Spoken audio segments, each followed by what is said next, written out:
The day after my father's funeral, I made a decision that I never imagined I would have to make. About the $3 million inheritance, I chose to divide it between myself and my mother. It wasn't a decision made lightly. It came to me while I was sitting alone in my father's study the night after we laid him to rest. I kept remembering the way he used to gently pat my head, always reminding me to live my life with dignity and peace. His last words to me, "Think about your happiness," echoed in my mind. But it was something Jack said that finally pushed me to act. He had gone through the inheritance documents without even asking me. Then he looked at me with a smug grin and said, "Kelly, don't be too greedy, okay? Finally, I can quit my job. I've got to thank that doddering old man for this." I blinked, shocked. "Doddering old man? Are you talking about my dad?" I asked, without thinking. But Jack didn't respond to me. He and my mother-in-law had already moved on, talking excitedly about buying a new car, going shopping, and all the things they could do now that the money had arrived. I just stood there, my heart pounded, my head buzzed. Was I hearing things? Was this real? My father had just passed. I hadn't even finished grieving, and here they were, already treating his death like a payday. For years, I had done everything for them, all the housework, all the chores. I worked, I cleaned, I cooked, and I even gave money to Jack's mother when she asked, because I believed family was worth the effort. I believed love could make things better. But this moment made it all crystal clear.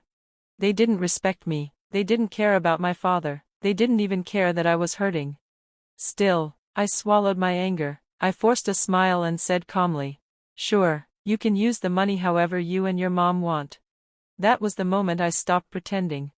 My name is Kelly Cohen. I'm 38 years old. I was raised by loving parents, both doctors, who ran a respected clinic in our hometown. As their only child, I grew up surrounded by warmth, books, and gentle guidance.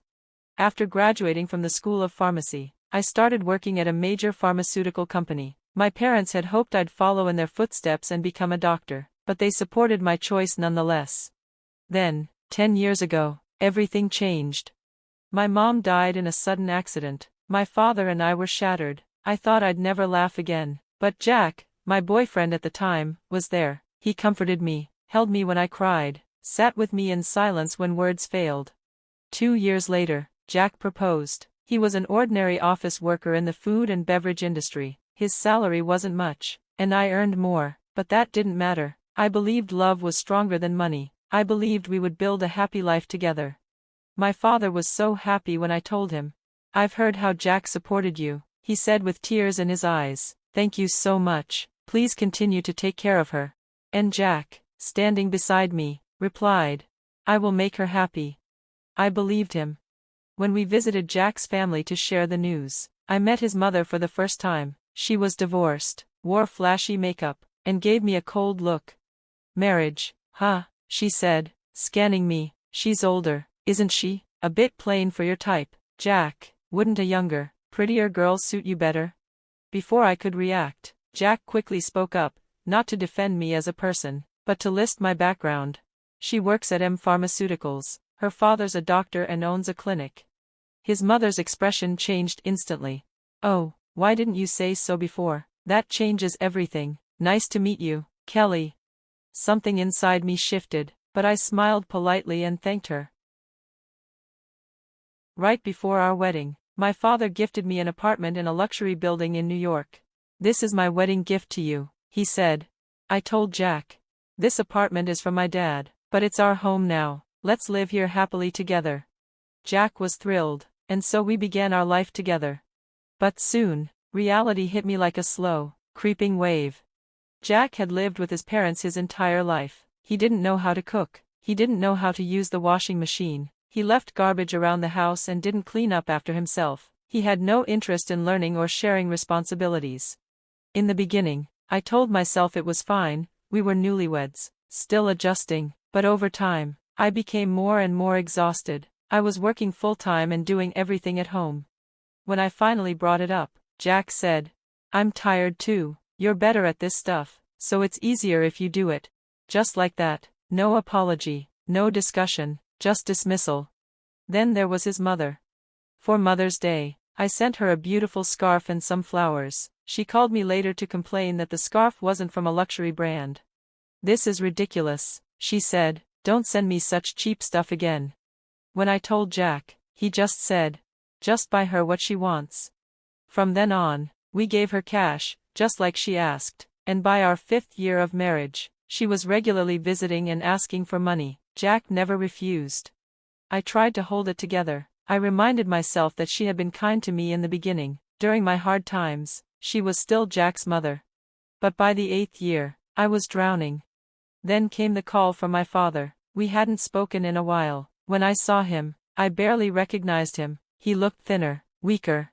He told me he had terminal cancer. "There's no treatment left," he said gently. "It's fate, let's accept it quietly." I broke down.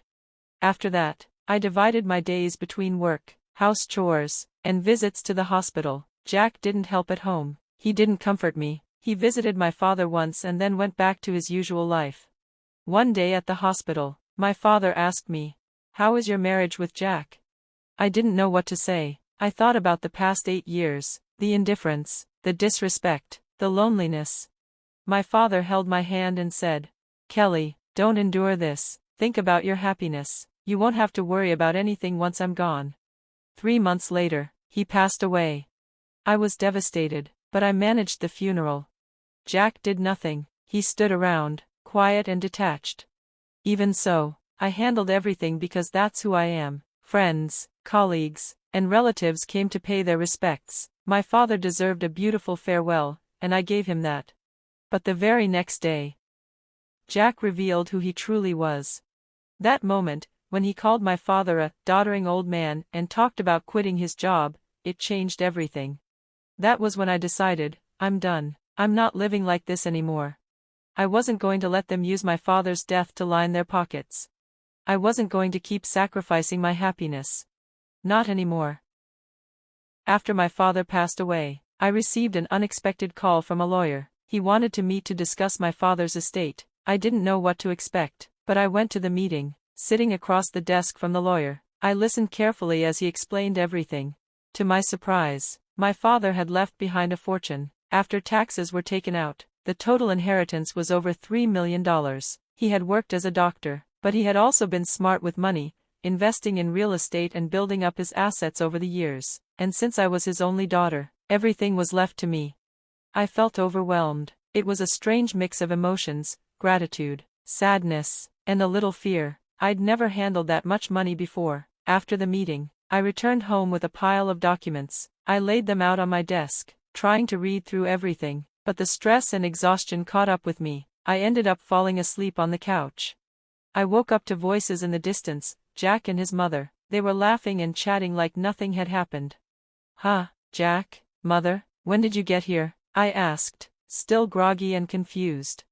Jack came toward me with a big smile. "You did great, Kelly." I blinked at him, unsure of what he was talking about. Then I saw the documents in his hand, my inheritance papers. "Hey, you went through my papers without asking," I yelled, upset that he had touched something so personal. But my mother-in-law didn't care. She just clapped her hands and smiled. "Wow, $3 million? That's amazing. We're set for life now." I stared at her, not understanding why she said we. Then Jack added, "Yeah, about that. I've decided that the $3 million will be split between me and my mom." I couldn't believe what I was hearing. My father had just died, and here they were, talking about my inheritance like it was theirs. Jack even had the nerve to say, "Now I can finally quit my job. I should thank that old man of yours." "Old man? You mean my father?" I said, my voice trembling with disbelief. Jack just shrugged. "Let's hurry up and get the money into our joint account." While I was still in shock, Jack and his mother kept rambling about what they'd buy: a new car, fancy clothes, expensive dinners. My heart was boiling with anger. I had done all the housework, supported Jack, and now he was treating my father's gift like his own lottery win. I forced a smile and said, "Sure, use the money however you want, you and your mom." My mother-in-law lit up. "That's more like it. You're such an obedient girl. Now don't forget to keep working. We can't let our savings drop." I nodded, biting my tongue.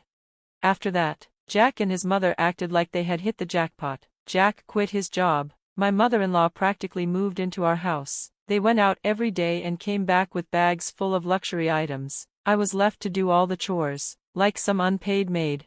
Jack treated the joint account like an ATM. The $100,000 I had saved disappeared in no time. When I told him to stop spending, he just laughed and said, "What's the big deal? The $3 million is coming soon." I warned him again. I've already taken steps to stop that, but he didn't listen. Then, one day, Jack and his mom suddenly announced they were going to Hawaii for a full week. I wasn't invited. As soon as they left, I made my move. While they were off enjoying the beach, I changed the locks on the house. A week later, I was relaxing at home when I heard loud banging at the door. I checked the camera. There they were, Jack and his mom, wearing aloha shirts, trying to get in. "What's going on? Why won't the door open?" Jack shouted. I calmly answered through the intercom, "Oh, I changed the locks." "What? Why?" "I'll explain at the cafe down the street. Meet me there." They had no choice but to go. I joined them a few minutes later. Both of them looked furious. "Hand over the keys right now," Jack barked. "There's no need. You two don't live there anymore," I said. Then I pulled out a divorce petition. "I'm divorcing you." "What? You can't be serious," Jack shouted. His mother looked just as shocked. "Kelly, why are you doing this?" I looked at them and said calmly, "By the way, have you checked your bank account lately?" Jack frowned and opened the app on his phone. His face went pale. "What? Where's the money?" His mom scrambled to check her own phone. I smiled. "I moved it. The $50,000 left in the joint account, I transferred it to my account. It's part of the property division in the divorce." Jack stood up, furious. "Fine. Give me my share of the inheritance too. We're still married, so I'm entitled to half." I shook my head. "No, you're not. Inheritance from a parent is not divided in a divorce. It's separate property." They both froze. Jack's mom turned red. Jack quickly searched it up on his phone. His face dropped. "It says, inherited property isn't subject to division." "That's right," I said. "You don't get a cent." Jack started begging. "Please don't do this. I have no money, no job. How will I survive?" I looked him in the eyes. "That's not my problem. You made your choices. I'm done." I left them sitting there, stunned and speechless. Later, the divorce went through without any problems. The court recognized the $50,000 I transferred as part of our marital assets. I also made sure Jack and his mother were out of my house for good. Jack had spent everything. On top of that, he had piled up credit card debt from the trip and his luxury shopping sprees. Now, he and his mother live in a tiny apartment, drowning in bills, working long hours just to survive. As for me, I sold the condo we once shared and moved into the apartment my father used to own. I still work, but I no longer worry about money. Thanks to my father's gift, I can live peacefully. I'm careful with my spending, and I try to live in a way that honors the love and support my father gave me. It's not just about the money, it's about freedom. I'm finally living my life on my terms, peaceful, strong, and grateful.